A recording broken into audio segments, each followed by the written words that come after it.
neumonía. ¿Sí?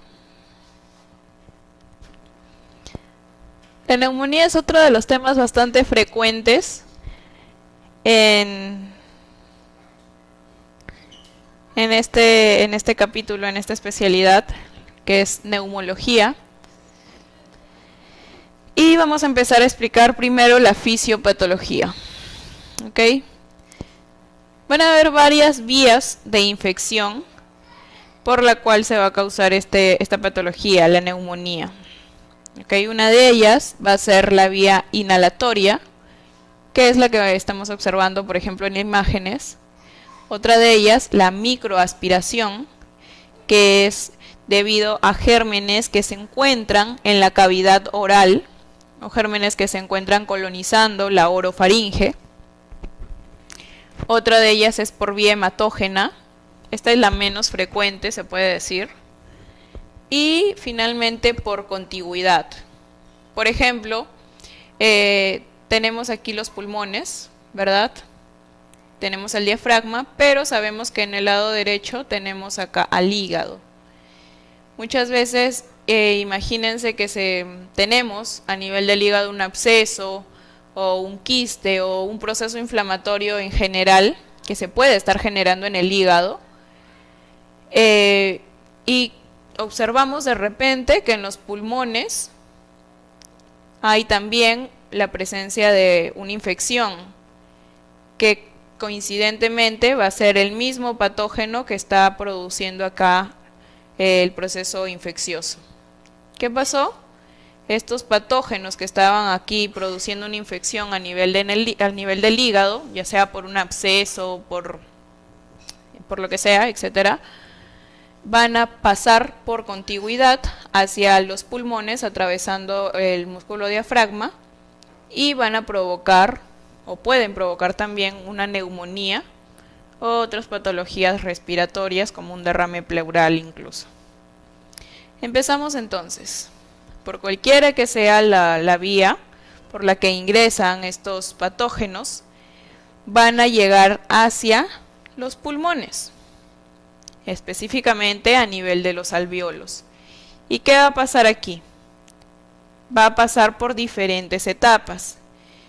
Llega el patógeno en la primera etapa, la etapa de congestión. Llega el patógeno, la bacteria, por ejemplo.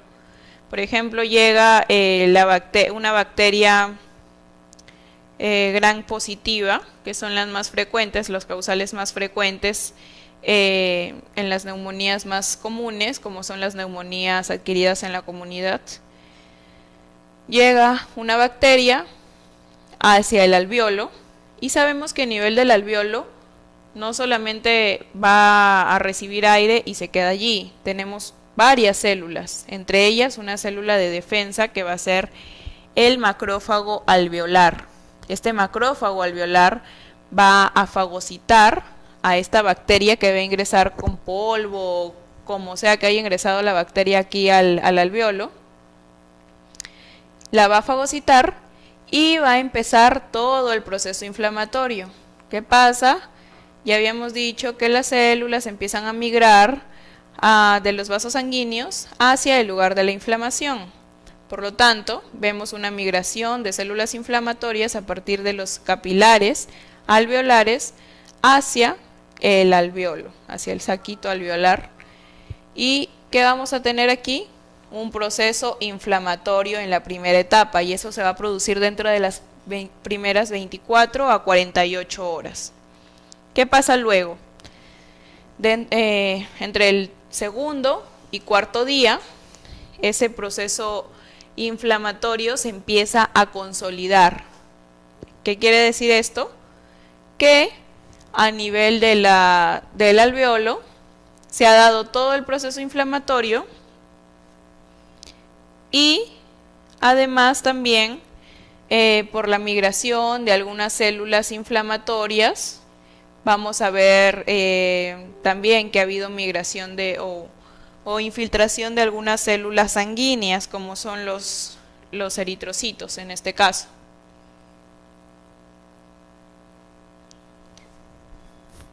Entonces, ¿qué es lo que vamos a encontrar en este alveolo? Va a ser la presencia de un infiltrado inflamatorio con presencia de glóbulos rojos que van a estar cubriendo más de la mitad del alveolo. Entonces, el alveolo, que era un saquito que estaba vacío, ahora es un saquito lleno de células inflamatorias y glóbulos rojos en muchos casos. Esa es la segunda etapa, denominada etapa de hepatización roja. Hay una tercera etapa, en la cual esos glóbulos rojos que estaban allí, o que habían migrado hacia ese alveolo, van a empezar a hemolizarse. Al hemolizarse van a liberar una serie de moléculas como son la hemoglobina se va a oxidar y puede provocar que todo este infiltrado inflamatorio se vuelva oscuro. Ya lo habíamos hablado en la clase de anemia hemolítica, por ejemplo, en la cual iba a producir orinas oscuras. En este caso, lo que va a producir a nivel del alveolo va a ser que este infiltrado inflamatorio se vuelva oscuro. Es por eso que vamos a denominarlo una hepatización gris. ¿Ok? Este infiltrado inflamatorio con glóbulos rojos lisados y la presencia también. Sabemos que cuando un proceso inflamatorio empieza a cronificarse, o sea, ya no es un proceso inflamatorio agudo, sino es un proceso inflamatorio crónico, empieza a producirse, gracias a las células como los fibroblastos, algunas moléculas como son la fibrina, por ejemplo, y esta fibrina va a hacer que este exudado inflamatorio se empiece a consolidar, o sea, se vuelve un poquito más sólido aquí a nivel de los alveolos, ¿sí? Y va a estar ocupando casi toda la cavidad alveolar. Finalmente viene una etapa de resolución, en el cual todo este contenido que ya se estaba empezando a solidificar, se había hecho como una gelatina, digámoslo así, todo este contenido alveolar puede ser expulsado del alveolo, gracias a que puede ser reabsorbido o puede ser expulsado por la expectoración. Es por eso que en los pacientes que presentan neumonía podemos observar la expectoración, que puede ser del tipo purulenta, por todo el proceso inflamatorio que se ha venido desarrollando a nivel de los alveolos. Muy bien. Hay una serie de patógenos de acuerdo a cómo es que se ha podido realizar el ingreso de estos patógenos hacia los alveolos. Por ejemplo, si nosotros hablamos de una vía inhalatoria, es decir, que estos patógenos han ingresado al cuerpo, a los pulmones, a través de las fosas nasales y han pasado por toda la vía respiratoria, aquí vamos a encontrar principalmente a lo que son los virus. Virus, por ejemplo, de la influenza, los micobacterias atípicas, que pueden producir también cuadros de neumonía, aunque son neumonías atípicas. La microaspiración, en el cual podemos encontrar gérmenes de la orofaringe, y eso es muy frecuente que pase, muy frecuentemente causada en pacientes que, por ejemplo, están o no tienen un adecuado nivel de conciencia. Por ejemplo, a los borrachitos que encontramos en la calle, muchas veces se complican. ¿Por qué? Porque se produce una neumonía aspirativa allí. ¿Qué pasa? Todo ese contenido que pueden tener a nivel de la orofaringe puede irse, en lugar de que pase hacia el estómago por la ingesta de saliva, va a pasar hacia la vía respiratoria y puede producir una neumonía aspirativa. En ese caso vamos a encontrar algunos patógenos como son la Moraxella catarrhalis, el Streptococcus pneumoniae, el Haemophilus influenza, etc.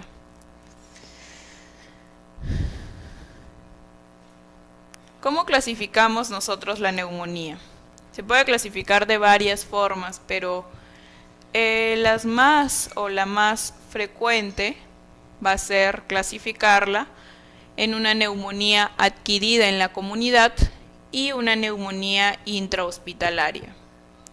La neumonía primero intrahospitalaria, como su mismo nombre lo dice, va a ser aquella que se va a producir en pacientes que están hospitalizados. ¿Okay? Luego la vamos a definir.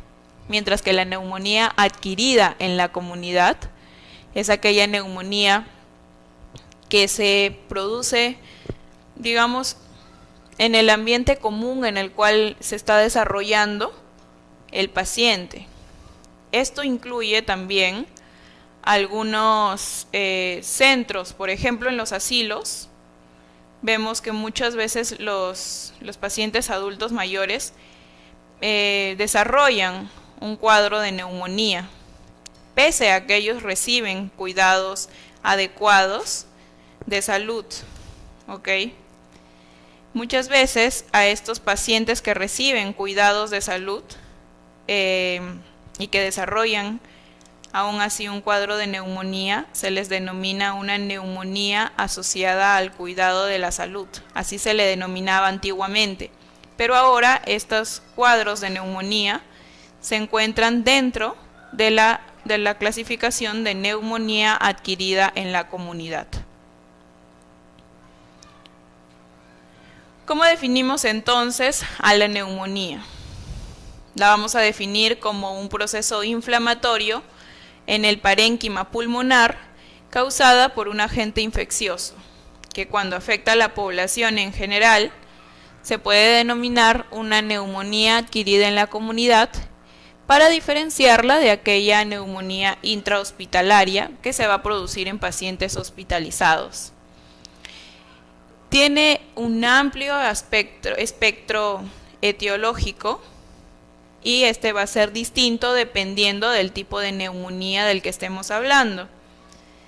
En general, la neumonía intrahospitalaria tiene un peor pronóstico, a diferencia de la neumonía adquirida en la comunidad, debido a la diferencia etiológica.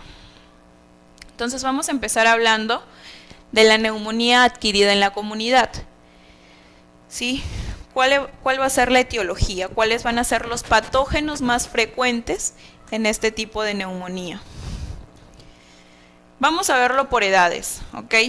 En los pacientes que son mayores de 5 años o entre 5 y 30 años, vamos a observar que la causa más frecuente de neumonía va a ser el Streptococcus pneumoniae, seguido del Mycoplasma pneumoniae y de la Chlamydia pneumoniae, siendo estos dos últimos dos patógenos intracelulares, ¿sí? Pero siempre vamos a tener como el patógeno más frecuente al Streptococcus pneumoniae. Si nosotros hablamos de pacientes adultos entre 30 y 60 años, el germen o el patógeno más frecuente va a ser el Streptococcus pneumoniae. Se lo lleva de encuentro a todos, ese va a ser el más frecuente de todos. Y si nos damos cuenta, también va a ser así en el grupo anterior y en el grupo que sigue. En aquellos pacientes mayores de 60 años, el patógeno más frecuente también va a ser el Streptococcus pneumoniae. ¿Ok? Entonces, si a nosotros nos preguntan cuál es el patógeno más frecuente causante de la neumonía adquirida en la comunidad, vamos a decir que es el Streptococcus pneumoniae.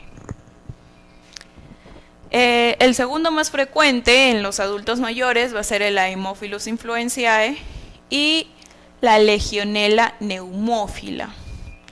La Legionella nos va a producir un cuadro que es la neumonía del legionario o la enfermedad del legionario, que fue, digamos, un cuadro epidémico hace muchos años en los Estados Unidos.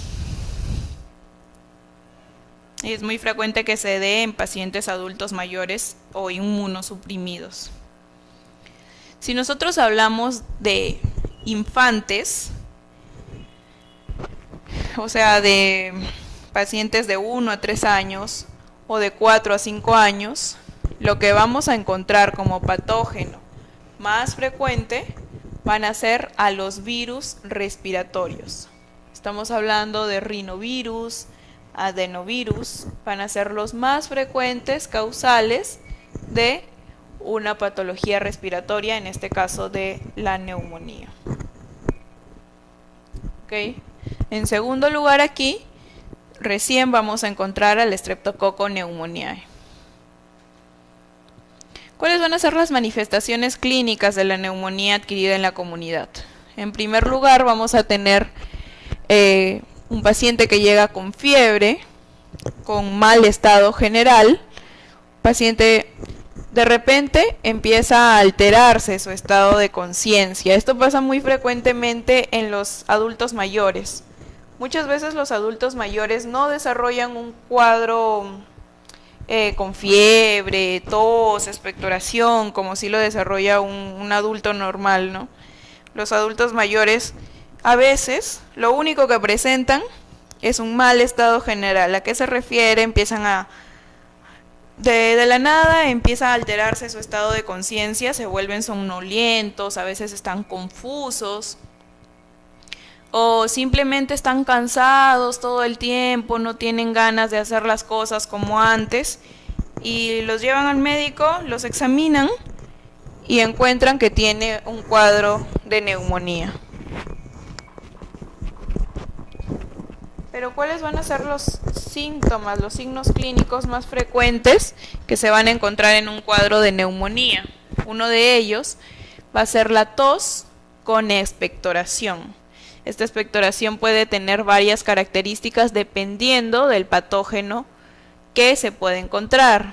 Así, por ejemplo, si tenemos una expectoración purulenta, de color amarillo verdosa, se puede sospechar de un neumococo o un Streptococcus pneumoniae.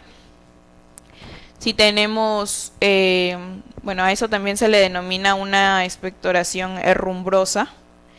Si tenemos una expectoración más similar a la jalea, se le dice, o sea, una expectoración media rojiza, podríamos sospechar de un germen como la Klebsiella.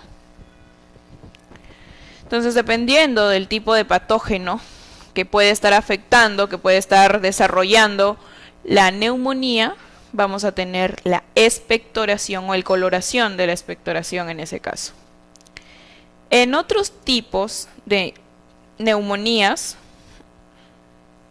habíamos hablado nosotros de que habían algunos gérmenes atípicos, por ejemplo, algunas micobacterias atípicas, o en el caso también del micoplasma, o en el caso de la clamidia pneumoniae, que son considerados como gérmenes atípicos, van a provocar una neumonía atípica. ¿Cómo es el cuadro clínico de esta neumonía atípica? Lo que se va a diferenciar de la neumonía causada por gérmenes comunes va a ser que no va a producir expectoración, ¿sí? No va a producir una tos con expectoración, sino lo que va a producir es una tos seca, ¿sí? O sea, va a producir fiebre con tos sin expectoración. Otro de los síntomas que pueden presentar los pacientes es la disnea. Si es que llega a afectar la pleura, puede provocar un derrame pleural paraneumónico, que muchas veces es un derrame pleural exudativo, o sea, es inflamatorio. Y al producirse un derrame pleural paraneumónico, lo que se va a producir en el paciente como un síntoma va a ser el dolor pleurítico, un dolor tipo punzada a nivel de la parte lateral del tórax. Al examen físico, ¿qué es lo que nosotros vamos a encontrar en una neumonía adquirida en la comunidad causada por gérmenes comunes, por gérmenes típicos? A la palpación vamos a encontrar vibraciones vocales incrementadas. Si nosotros colocamos la mano en el tórax, ya lo han visto ustedes en su semiotecnia, en su examen físico de tórax, ¿qué es lo que vamos a encontrar? Las vibraciones vocales incrementadas. O sea, le decimos al paciente, señor, diga ah, le colocas la mano en la espalda y eso se retumba un poco más. ¿Por qué? Porque al encontrarse los alvéolos llenos de infiltrado inflamatorio, van a ser buenos conductores del sonido. Por lo tanto, se va a escuchar con mayor intensidad. A la auscultación, si nosotros colocamos nuestro estetoscopio en la espalda, en el tórax, en el dorso del paciente, ¿qué es lo que vamos a escuchar? Crepitantes, estos estertores que van a sonar muchas veces. Cuando el paciente inspira, vamos a poder escuchar, no sé si ustedes pueden realizar esto, muchas veces se dice que se escucha algo así como si tú sobaras el cabello, tu cabello. Si lo sobas, colócalo al costado de tu oreja y empieza a sobarlo y escucha más o menos cómo sonaría un crepitante, ¿no? Al momento de que un paciente inspira.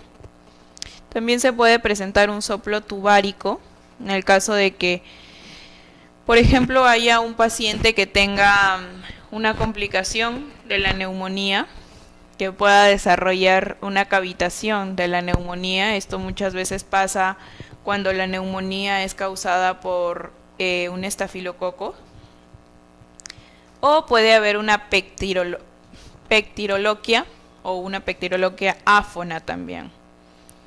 ¿Qué quiere decir esto o cómo evaluamos esto nosotros? Si nosotros colocamos el estetoscopio en el dorso del paciente y en un paciente normal, o lo comparamos, ¿no? En el pulmón que está normal, le decimos al señor, dígame su nombre. Pepito. Le pones allí y cuando lo escuchas en el pulmón normal, vas a escuchar una cosa así. No se entiende muy bien qué es lo que está diciendo el paciente. Mientras que si lo colocas tú, el estetoscopio, en la parte que está lesionada, o sea, donde se encuentra el proceso neumónico, le dice, señor, diga su nombre. Pepito. ¿Qué es lo que tú vas a escuchar? Pepito. Igualito, así clarito lo escuchas. Como si lo escucharas de la misma boca del paciente, igualito lo escuchas así en la pectiroloquia. ¿Okay? Es un signo característico en la neumonía adquirida en la comunidad. Bueno, en general en todos los tipos de neumonía causadas por gérmenes típicos. Sin embargo, si nosotros tenemos una neumonía causada por gérmenes atípicos, no vamos a escuchar tanto este tipo de estertores, digamos, como son los crepitantes húmedos, como los escuchamos en estas neumonías por gérmenes comunes, sino lo que vamos a escuchar más son crepitantes secos, como los que se escuchan, por ejemplo, en una enfermedad pulmonar intersticial. ¿Ok? Se van a escuchar algunos de ellos, por ejemplo, los tipos velcro. ¿Por qué? Porque estos gérmenes atípicos lo que nos va a provocar es no un patrón de consolidación, sino un patrón más intersticial. ¿Ok? O sea, un proceso inflamatorio más a nivel del intersticio, o sea, entre alveolo y alveolo. Ahí es donde vamos a observar más daño también por estos gérmenes atípicos. ¿Cómo realizamos el diagnóstico de la neumonía adquirida en la comunidad? Primero, la clínica. Segundo, podemos recurrir para confirmar nuestra sospecha a una radiografía. Muchas veces con una radiografía nos basta para que nosotros confirmemos el diagnóstico de una neumonía, ¿sí? ¿Qué es lo que vamos a encontrar? Va a ser esto. Aquí, por ejemplo, podemos observar una neumonía lobar. La vemos a nivel de un lóbulo, ¿sí? Vemos una radioopacidad. ¿Por qué? Así es el color de los que se puede observar en la radiografía normal a nivel de los pulmones, ¿sí? Se observa negrito. ¿Qué pasa en una neumonía? Como están llenos esos alvéolos de infiltrado inflamatorio, vemos más bien que está aquí de un color opaco, de un color blanco, porque están llenos los alvéolos en esta zona. Entonces a eso se le denomina un patrón de consolidación, o un patrón alveolar, o un patrón acinar en la radiografía de tórax. ¿Sí?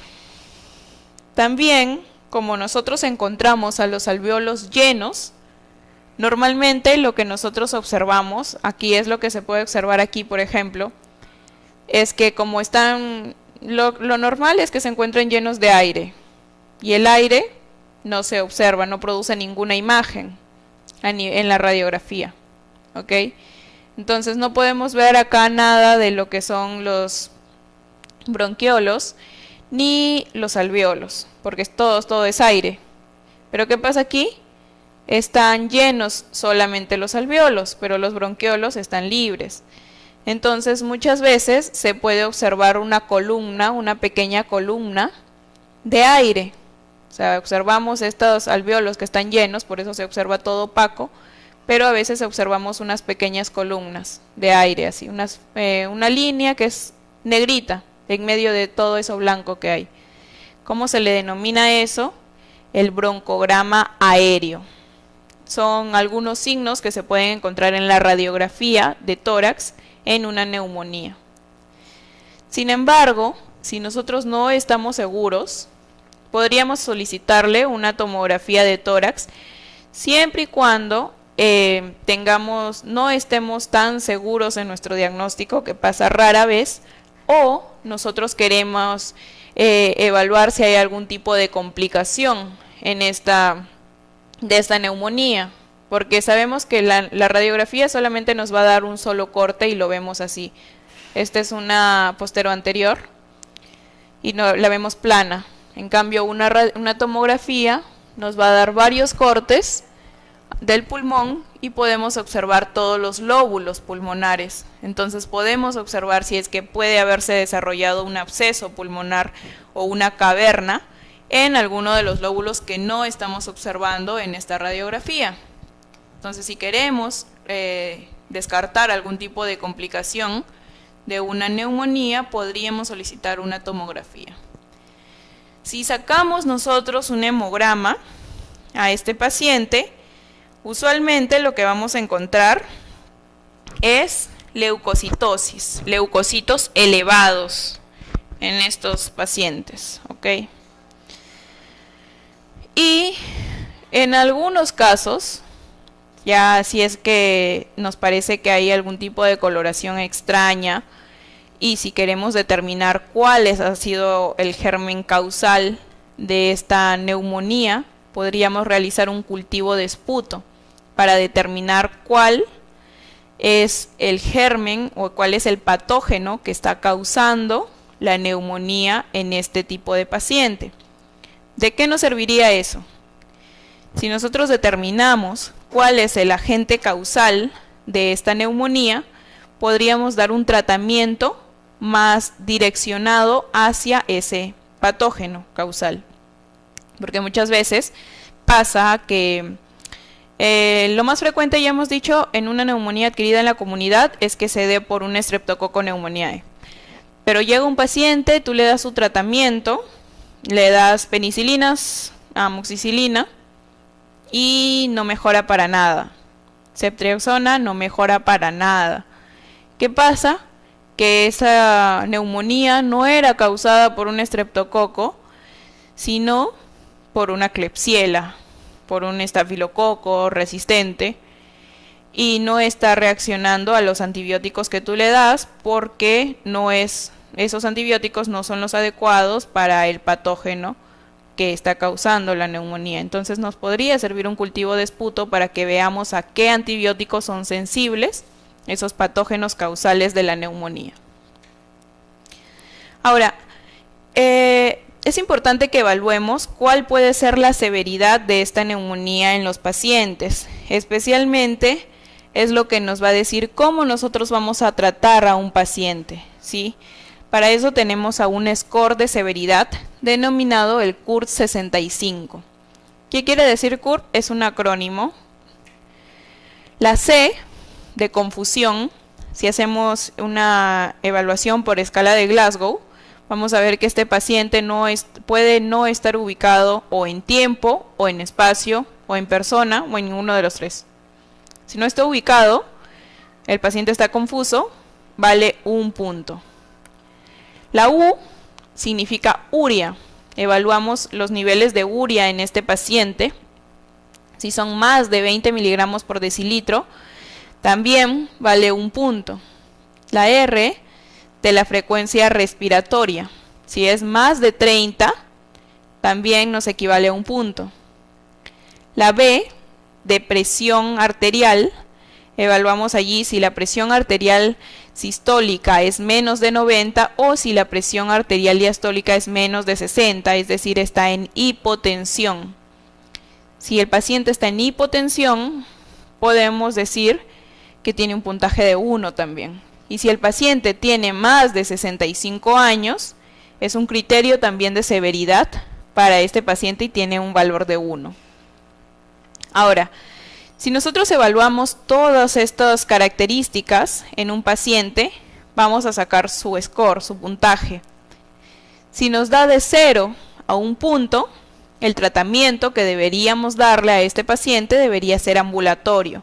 ¿Qué quiere decir? Lo tratas por consultorio y lo citas cada cierto tiempo para ver cómo va evolucionando con el tratamiento que le has dado.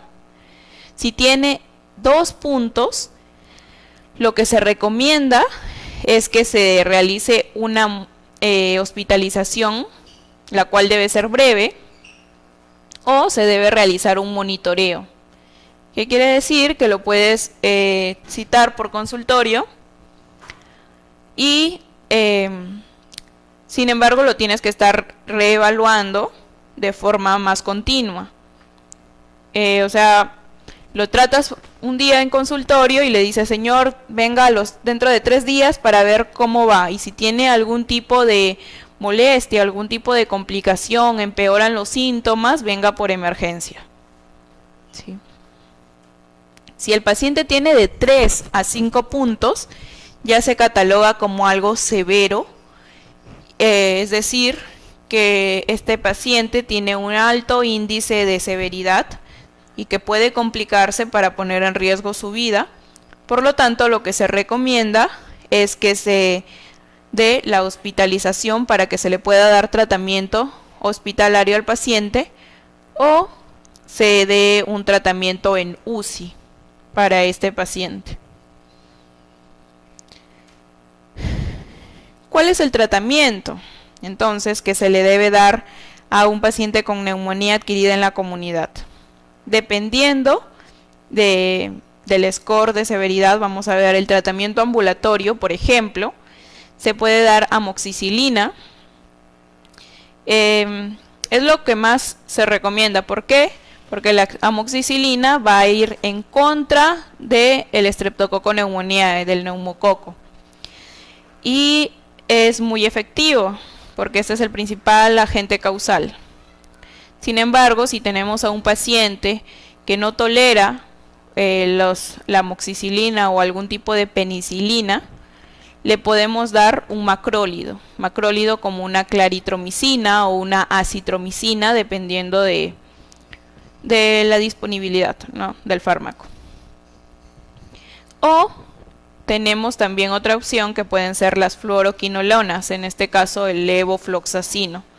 También puede ser una opción, para gérmenes que ya son más resistentes a los fármacos anteriores, o en el caso de que también queremos cubrir algún tipo de patógeno gram negativo, podríamos usar a las fluoroquinolonas.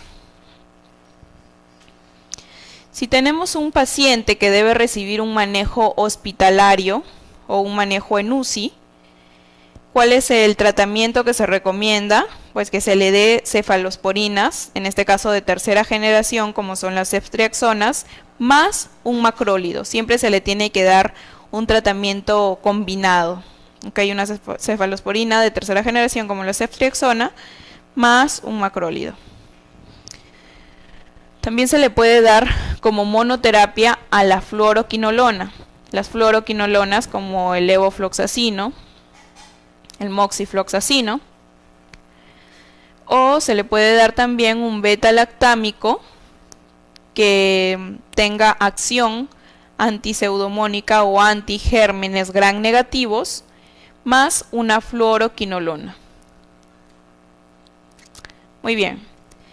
Hasta allí entonces vimos la neumonía adquirida en la comunidad. Vamos a hablar de la neumonía intrahospitalaria. Habíamos dicho que esta neumonía intrahospitalaria iba a ser aquella que se presentaba en los pacientes hospitalizados, pero se va a desarrollar a partir de las 48 horas hacia adelante desde que el paciente ingresó al hospital. ¿Qué quiere decir esto? Que si un paciente llega al hospital y al siguiente día llega, digamos, hoy día en la noche y mañana en la mañana está haciendo un cuadro de fiebre, disnea, tos con expectoración y empeora su cuadro, nosotros no podemos decir que eso se trata de una neumonía intrahospitalaria, porque la definición de neumonía intrahospitalaria nos dice que la neumonía se debe producir a partir del segundo día hacia adelante. A partir de las 48 horas hacia adelante. Ahora hay un caso especial que se presenta en los pacientes que hacen uso de un respirador mecánico, un ventilador mecánico. En el caso, esto se presenta mucho en los pacientes que están en UCI, en unidad de cuidados intensivos, que requieren el uso de un ventilador mecánico. ¿Qué pasa? También pueden desarrollar estos pacientes una neumonía después del segundo día de habérsele colocado el ventilador mecánico. ¿Cuál es la relevancia de esta neumonía intrahospitalaria? Primero vamos a ver que van a existir dos tipos. Que ya habíamos dicho que la neumonía intrahospitalaria, este es el día en el que ingresa el paciente, el día 0. La neumonía recién se va a presentar a partir del segundo día hacia adelante. ¿Okay? Si tenemos nosotros a una neumonía que va a iniciar a partir del segundo hasta el quinto día, le vamos a denominar una neumonía intrahospitalaria de inicio temprano. Mientras que si esta neumonía empieza a partir del quinto día de hospitalización hacia adelante, vamos a decir que se trata de una neumonía intrahospitalaria de inicio tardío. ¿Cuál es la relevancia de esto? Pues el tipo de gérmenes o de patógenos por el cual van a estar causados. Por ejemplo, la de inicio temprano va a estar causadas por patógenos muy similares a los de la neumonía adquirida en la comunidad. Estamos hablando de bacterias como son el Streptococcus pneumoniae. Si recordamos, habíamos dicho que el neumococo o Streptococcus pneumoniae era el causante, el principal patógeno causante de la neumonía adquirida en la comunidad. En este caso, para la neumonía de inicio temprano, intrahospitalaria de inicio temprano, vamos a tener que también va a ser el patógeno más frecuente o el patógeno causal más frecuente. Tenemos también allí al Haemophilus influenzae y al Staphylococcus aureus sensible, metacilino sensible. O sea, estos son patógenos más sensibles, digamos, más fáciles de tratar. Mientras, si hablamos de una neumonía intrahospitalaria de inicio tardío, va a cambiar la situación. ¿Por qué? Porque los gérmenes causales van a ser patógenos gram negativos en su mayoría. Aquí tenemos a la Pseudomonas aeruginosa aeruginosa, al Acinetobacter baumani y al Staphylococcus aureus metacilino resistente. Estamos hablando de gérmenes o de patógenos que van a ser más difíciles de que los podamos tratar. Por lo tanto, estos pacientes van a tener un peor pronóstico a comparación de los anteriores. ¿Cómo diagnosticamos nosotros una neumonía intrahospitalaria? Al igual que la anterior, con la clínica, cabe resaltar aquí que la clínica de la neumonía intrahospitalaria se va a presentar a partir del segundo día de hospitalización. ¿Okay? En el cual vamos a tener un paciente que presenta tos, fiebre, expectoración, taquicardia, disnea de inicio reciente y que empeora conforme pasan las horas, y que este cuadro va a empezar, a partir del segundo día o a partir de las 48 horas después de que se haya ingresado el paciente. También se puede realizar una radiografía de tórax, y es lo más fácil de realizar, ¿no? Y lo que más se tiene a la mano. Se deben realizar 2 radiografías de tórax, si es posible. Muchas veces se toma una radiografía de tórax cuando el paciente ingresa y se puede comparar esta con la que se tome después de que el paciente presente el cuadro. Si vemos un cambio en el cual ha aparecido un patrón de consolidación como el que vemos aquí, podemos sospechar de que se está desarrollando una neumonía intrahospitalaria. También se puede realizar una tomografía de tórax, o también podemos encontrar leucocitosis en el hemograma. Okay, habíamos hablado también de que se puede realizar un cultivo de esputo para determinar cuál es el germen que está causando la neumonía en el paciente.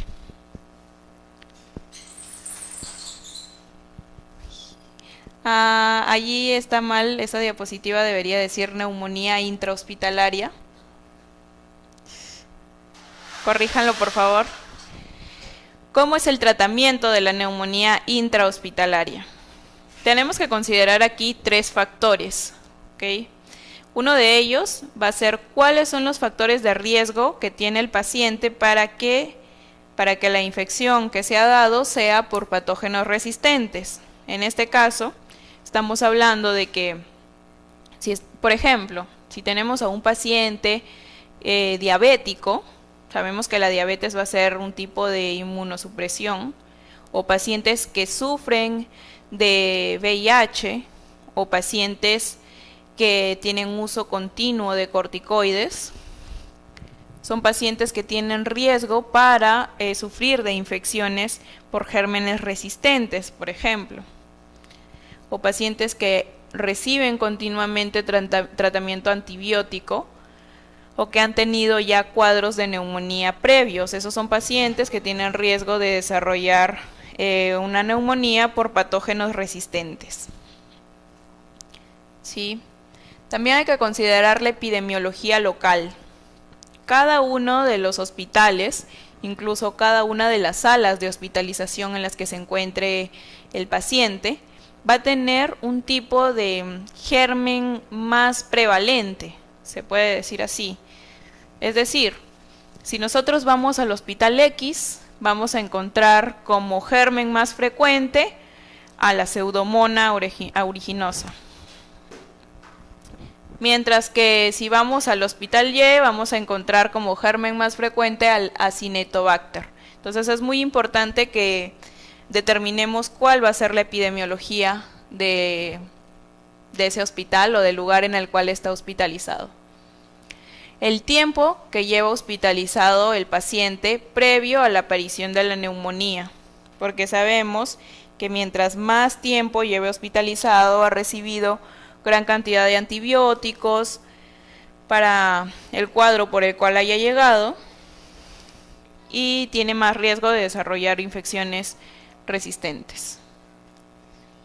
Si hablamos de una neumonía intrahospitalaria, entonces de inicio temprano, que sea un paciente sin factores de riesgo, lo que se recomienda es un tratamiento similar al de la neumonía adquirida en la comunidad.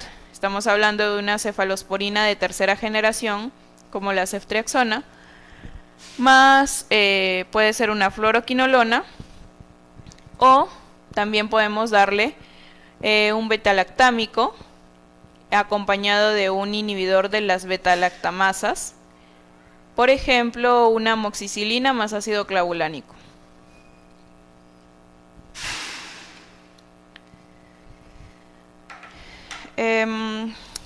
Mientras si hablamos nosotros de una neumonía intrahospitalaria de inicio tardío en un paciente que tenga factores de riesgo, lo que se recomienda es dar antibiótico-terapia con un antibiótico que tenga actividad antiseudomónica, porque en estos casos el germen más frecuente va a ser la Pseudomonas aeruginosa, por lo tanto hay que darle un antibiótico en contra de este. ¿Cuáles van a ser estos antibióticos con actividad antiseudomónica? Algunas cefalosporinas, como van a ser el cefepime y la ceftazidima, o podemos darle un carbapenén, como son el imipenén o el meropenén. En este caso el meropenén es el que más se utiliza cuando hay un cuadro de neumonía, o una penicilina denominada la piperacilina tazobactam, una piperacilina más un inhibidor de las betalactamasas, como es el tazobactam, que tiene actividad antiseudomónica. ¿Ok? O en el caso de que no tengamos ninguno de los anteriores, también se le puede dar un aminoglucósido, como es la micacina o la tobramicina,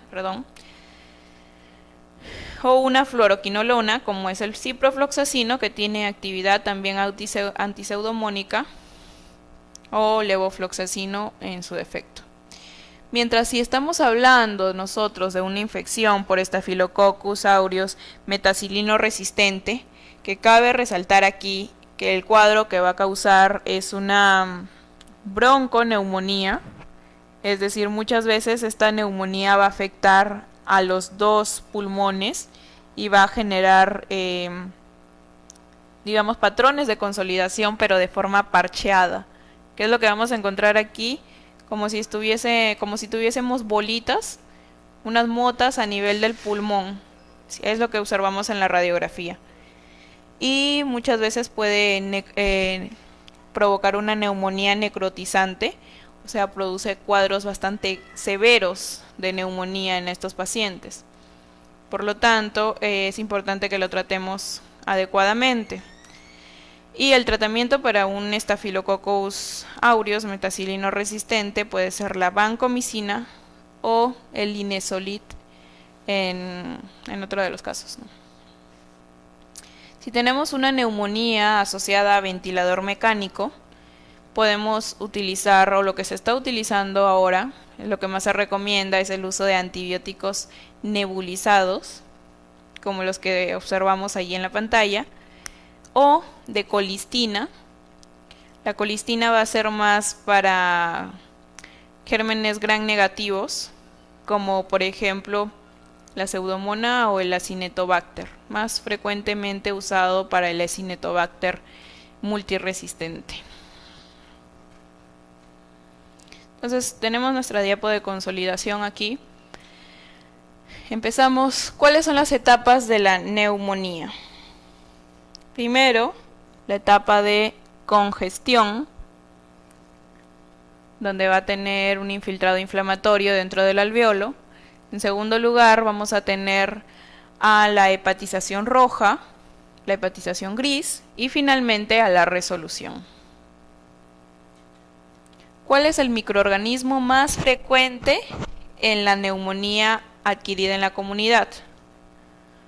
El neumococo o el estreptococo beta hemolítico, el estreptococo pneumoniae o el neumococo, también llamado así.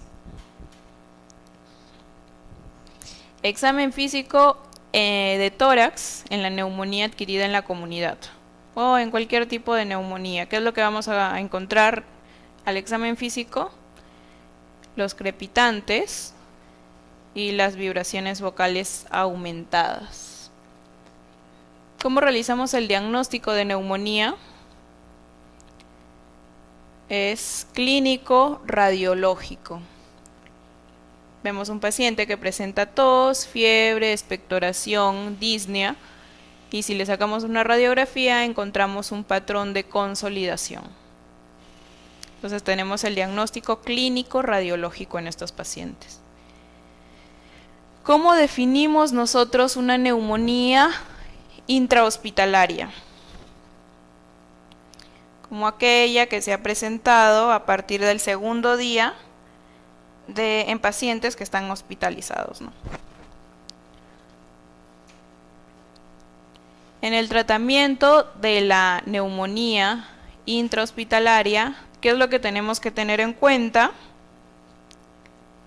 Los factores de riesgo para que desarrolle resistencia, la epidemiología local y el tiempo de hospitalización del paciente. Muy bien, hasta allí todo claro. ¿Sí? Continuamos entonces con el siguiente y último tema, que es el de tuberculosis. Ya en la clase pasada habíamos hablado un poquito de este tema, de la tuberculosis, que es la infección respiratoria más frecuente en pacientes inmunosuprimidos que aún mantenían un nivel de CD4 por encima de 500. Pero vamos a hablar aquí en general de la tuberculosis, ya sea en pacientes inmunocompetentes o inmunocomprometidos.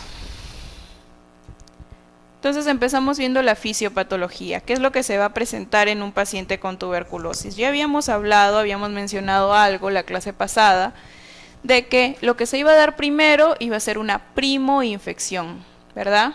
Tenemos un paciente aquí, normal, que tiene una respuesta inmune adecuada. ¿Qué es lo que pasa?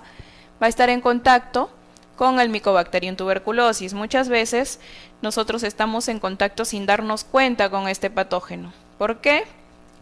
Porque este patógeno se va a transmitir a través de las microgotículas de saliva que pueden estar en el ambiente, pueden estar allí flotando en el ambiente, y cuando nosotros vamos en algún micro, en algún carro, todos aplastados, hay personas que tosen y esas microgotículas van hacia el ambiente, hacia el aire, y viajan y llegan hasta donde tú estás sentado.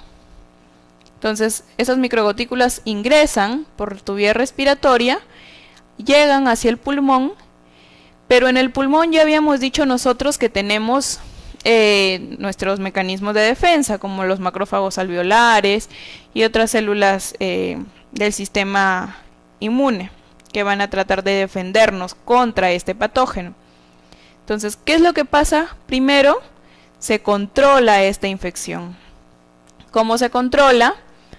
Gracias a que ingresa el germen, ingresa el Mycobacterium tuberculosis, es fagocitado por un macrófago alveolar, se reconoce por las células dendríticas que llama a las otras células como son los monocitos o los macrófagos intersticiales, y todas estas células van a empezar a contienen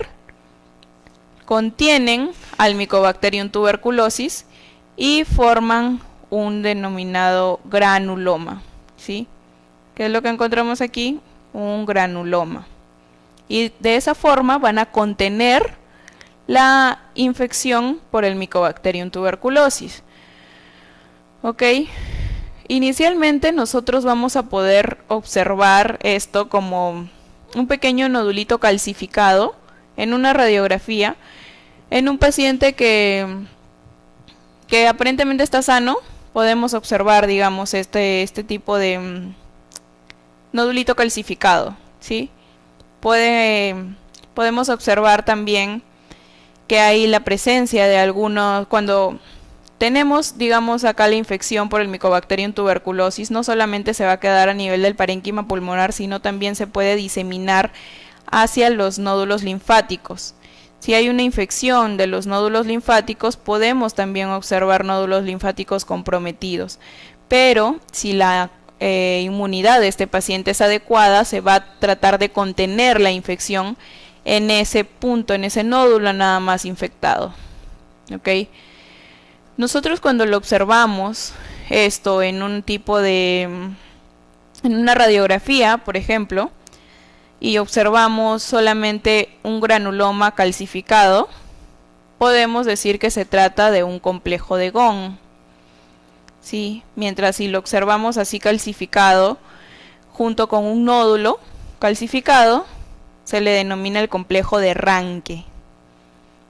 ¿Ok? Eso se puede observar en una primoinfección.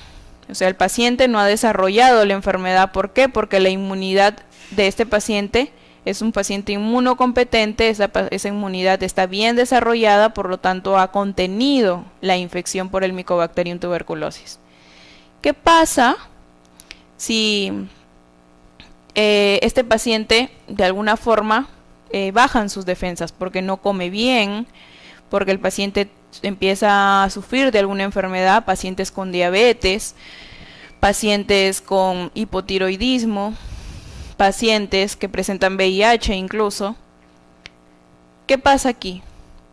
Veíamos que esta infección estaba siendo controlada por nuestras células del sistema inmune, entonces de hecho teníamos una infección latente. Cabe decir aquí que si nosotros hemos estado en contacto con el Mycobacterium tuberculosis, es probable que tengamos una infección latente que está allí controlada, pero en nuestro organismo se han desarrollado ciertos anticuerpos en contra de esta Mycobacterium tuberculosis. Y si nosotros realizamos aquí una prueba de tuberculina o una prueba del PPD, que ya lo vamos a mencionar más adelante, que muchas veces se realiza, digamos, para ver si es que tienes defensas en contra del Mycobacterium tuberculosis. Si realizamos esa prueba en esta etapa en la que la infección está latente, nos puede dar una prueba positiva. ¿Por qué? Porque nuestro cuerpo ha desarrollado anticuerpos en contra del Mycobacterium tuberculosis debido a que nosotros ya hemos estado en contacto contra este patógeno. Ok, estábamos diciendo que teníamos aquí la infección latente, que el granuloma estaba conteniendo al Mycobacterium tuberculosis, pero sus defensas empiezan a bajar. Entonces, ¿qué pasa? Este granuloma ya no está conteniendo de forma adecuada la infección por Mycobacterium tuberculosis. Por lo tanto, vemos aquí que estos Mycobacterium empiezan a salir de ese granuloma. ¿Qué pasa si esos empiezan a salir los Mycobacterium? Vamos a tener la denominada infección subclínica, en el que el paciente todavía, su sistema inmune está tratando de defenderlo y no desarrolla aún los síntomas de una tuberculosis. Pero si el sistema inmune ya falló y esos Mycobacterium empezaron a diseminarse a través de la vía linfática o a través de la vía hematógena, vamos a tener que ese paciente ya va a manifestar síntomas y signos clínicos. ¿Cómo podemos clasificar entonces a la tuberculosis? La vamos a clasificar de acuerdo a la localización en una tuberculosis pulmonar o una extrapulmonar. Según la sensibilidad al tratamiento, vamos a clasificar a una tuberculosis como tuberculosis sensible, cuando esta va a responder a cualquiera de los medicamentos usados en el tratamiento de la tuberculosis, ¿no? Que luego los vamos a mencionar. Hablamos de una tuberculosis multidrogo resistente cuando este paciente es resistente tanto a isoniazida como a rifampicina, a ambos. Tiene que ser resistente a ambos para que nosotros hablemos de una tuberculosis multidrogo resistente. Y tuberculosis extremadamente resistente va a ser aquella tuberculosis resistente tanto a isoniazida, rifampicina, a una fluoroquinolona, a un inyectable y a un inyectable de segunda línea. Por lo tanto, tenemos que es resistente a 4 fármacos en total. ¿Ok? Isoniazida, rifampicina, una fluoroquinolona y un inyectable de segunda línea. ¿Cómo definimos entonces a la tuberculosis? La definimos como una infección causada por el Mycobacterium tuberculosis que va a ser transmitida de persona a persona por el aerosol y que inicialmente va a afectar los pulmones, que va a permanecer de forma latente y que luego se puede diseminar por vía linfática o hematógena para afectar no solamente los pulmones, sino también otros órganos. Tenemos que tener en cuenta, según la norma técnica nos menciona algunos conceptos, como es el de sintomático respiratorio. ¿A qué denominamos nosotros un paciente sintomático respiratorio? Se va a denominar aquella persona que va a presentar tos con flema por 15 días a más. A eso se le va a denominar un sintomático respiratorio. Otra de las definiciones que tenemos aquí es de un caso probable. Hablamos de un posible caso, de un probable caso de tuberculosis, aquel paciente que ha tenido contacto con otro paciente que haya tenido tuberculosis y que presenta los síntomas de un paciente sintomático respiratorio, tos con flema por más de 15 días. Es un caso de TBC ya confirmado cuando se le han realizado ya todas las pruebas y el paciente está recibiendo su tratamiento. Hablamos de un caso nuevo de tuberculosis cuando el paciente ha empezado a recibir ya tratamiento o solamente ha recibido los primeros 30 días o nunca ha recibido tratamiento anteriormente. Hay otros conceptos también que se manejan, como es el de un caso antes tratado de tuberculosis. Es aquel paciente que antes ya ha recibido un tratamiento de tuberculosis o al menos ha recibido tratamiento por los últimos 30 días aproximadamente. Una recaída se dice cuando un paciente que presenta un nuevo episodio de tuberculosis después de haber sido ya dado de alta del programa de tuberculosis. Un abandono recuperado cuando el paciente dejó de ir al centro de salud para recibir su tratamiento antituberculoso, a menos por los últimos 30 días de forma seguida, consecutivos, y que regresa nuevamente a recibir su tratamiento. Y decimos que es un fracaso terapéutico cuando el paciente, después de haber recibido todo el tratamiento, sigue presentando una baciloscopía positiva.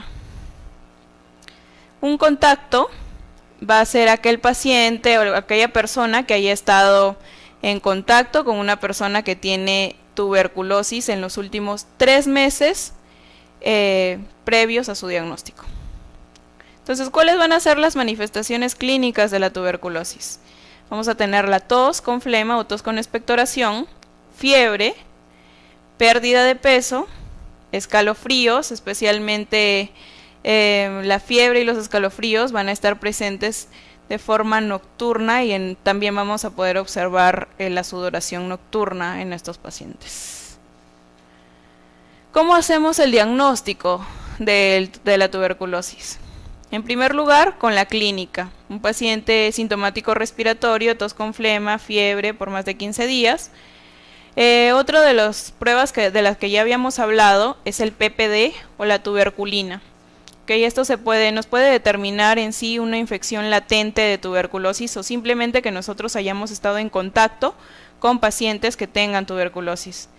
En pacientes adultos o en personas adultas se espera que se desarrolle una pápula de más o menos 10 milímetros, mientras que en niños un PPD sí puede servirnos como prueba diagnóstica para la tuberculosis, y el tamaño de pápula que se va a desarrollar en los niños va a ser de 5 milímetros solamente, y aquí sí nos puede ayudar en los niños de forma diagnóstica.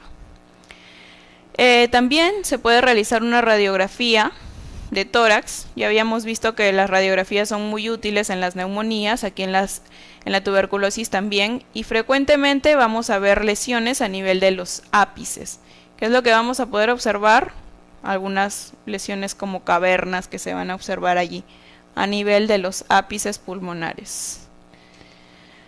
Otra de las pruebas muy usada es la baciloscopía. ¿Qué es lo que vamos a ver aquí? Los bacilos ácido alcohol resistentes, que van a ser estas como rayitas de color fucsia, gracias a una coloración de Ziehl-Neelsen que se le realiza al esputo. Entonces estas rayitas fucsias que se observan van a ser los Mycobacterium tuberculosis que se van a observar en ese frotis de esputo. El cultivo de esputo va a ser la prueba más sensible para que nosotros determinemos que el patógeno que está causando esta patología va a ser el Mycobacterium tuberculosis, y además es el que nos va a dar el espectro de sensibilidad de este Mycobacterium tuberculosis. Es el que nos va a decir si este Mycobacterium va a ser sensible o resistente a alguna de las drogas. También actualmente hay unas pruebas moleculares, como son el Genotype o el GeneSper, que se realizan de forma más rápida. Decimos que el cultivo de esputo va a demorar 6 semanas aproximadamente, o un mes, ¿sí? De un mes a 6 semanas, dependiendo de cómo crezca este patógeno. Pero las pruebas moleculares en menos de una hora nos van a dar un resultado ya, y nos van a decir si este tipo de patógeno es una micobacteria. Sin embargo, no nos da, digamos, cuál es el tipo específico de micobacteria. ¿Cuáles son los fármacos, digamos, que se van a usar en el tratamiento de la tuberculosis? Van a ser 5 grupos de fármacos. Allí los tenemos para tener una idea. Los de primera línea van a ser los del grupo 1 y van a ser usados inicialmente en un tratamiento de tuberculosis sensible, que son la isoniazida, la rifampicina, el etambutol y la piracinamida. Son los más importantes y los que les deben recordar. Entonces, para el tratamiento nosotros debemos considerar cómo va a ser el crecimiento de este tipo de patógenos, y de acuerdo al crecimiento del Mycobacterium, de acuerdo a la localización en la que se encuentra, vamos a darle un fármaco. Por ejemplo, para aquellos que están de forma extracelular, es decir, que tienen una multiplicación rápida, vamos a ver patógenos que están fuera, digamos, de estos granulomas, se les va a dar, o los fármacos que son adecuados para este tipo de patógenos van a ser la isoniazida, streptomicina, rifampicina y etambutol. Ya. Los intracelulares que tienen una multiplicación moderada van a ser la piracinamida y la rifampicina. Las lesiones caseosas, es decir, el calcium, si observamos aquí en el granuloma, va a ser la parte que está en el centro, van a tener escasa proliferación, y para esto son útiles la rifampicina y la isoniazida. Y aquellos en los que se encuentran en focos calcificados o fibróticos, no necesitan el uso de fármacos, ya que casi hay una nula multiplicación aquí.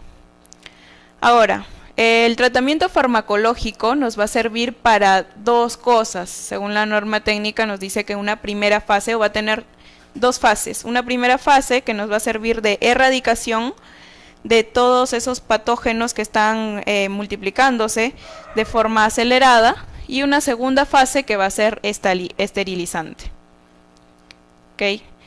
Entonces aquí tenemos el tratamiento para la TB sensible. En primer lugar va a ser de 6 meses. Para la TB sensible va a ser un tratamiento de 6 meses. En la primera fase son solo 2 meses recibiendo rifampicina, isoniazida, piracinamida. Tenemos aquí la primera fase, 2 meses, rifampicina, isoniazida, piracinamida y etambutol. Los nombrecitos están en el cuadrito donde están los nombres, los grupos farmacológicos. Y la segunda fase de 4 meses, en las cuales se va a recibir solamente 2 fármacos aquí, la isoniazida y la rifampicina. Y se va a recibir interdiario. Para la TB miliar y la TB extrapulmonar, vamos a tener que el tratamiento en total va a durar 12 meses, ¿sí? En la primera fase 2 meses, la segunda fase 10 meses. Siempre la primera fase va a durar 2 meses, como lo vemos. En la primera fase vamos a tener un tratamiento con rifampicina, isoniazida, piracinamida y etambutol, mientras que en la segunda fase va a durar 10 meses y le vamos a dar solamente rifampicina e isoniazida. Eso siempre y cuando sea una TB extrapulmonar o miliar sensible. Mientras que para la tuberculosis multidrogo resistente, el tratamiento nos va a durar más de un año, ¿sí? Entre 1 año y medio aproximadamente. Y aquí, obviamente, como es multidrogo resistente, ya no le vamos a dar ni isoniazida ni rifampicina porque es resistente a esos dos fármacos. Por lo tanto, lo que se le da es etambutol, piracinamida, una levofloxacino, canamicina, etosuxamida y cicloserina. Son estos fármacos los que se le dan en la primera fase, de 6 a 8 meses aproximadamente, dependiendo de la terapia que le den en el centro de salud. Y la segunda fase sí va a durar 12 meses para erradicar todo, y se le da lo mismo menos la canamicina. Si la canamicina es un inyectable, entonces este tratamiento muchas veces los pacientes recaen porque que se inyecten todos los días es muy complicado, ¿sí? Pero eso es lo que deben recibir los pacientes que tienen tuberculosis multidrogo resistente. Eso sería todo. Tenemos nuestra diapositiva de consolidación. El microorganismo causal de la tuberculosis, ¿cuál es? El Mycobacterium tuberculosis. ¿Cómo se define una tuberculosis multidrogo resistente? Como aquella tuberculosis que va a ser resistente a rifampicina e isoniazida. ¿A qué le decimos sintomático respiratorio? A un paciente, una persona que tiene tos con flema por 15 días a más. ¿Cuál es la mejor prueba diagnóstica que se le podría realizar a un paciente? O el gol estándar hasta ahora según la norma técnica es el cultivo de esputo. Las fases del tratamiento antituberculoso van a ser 2 fases, siempre va a tener 2 fases el tratamiento, una primera fase de erradicación y una segunda fase de esterilización. Finalmente, ¿cuál sería el tratamiento para una tuberculosis multidrogo sensible? Una tuberculosis sensible, que es un tratamiento que va a durar 6 meses y que le vamos a dar en una primera etapa por 2 meses isoniazida, rifampicina, etambutol y piracinamida, y en una segunda fase por 4 meses solamente isoniazida y rifampicina. Eso sería todo. Muchas gracias.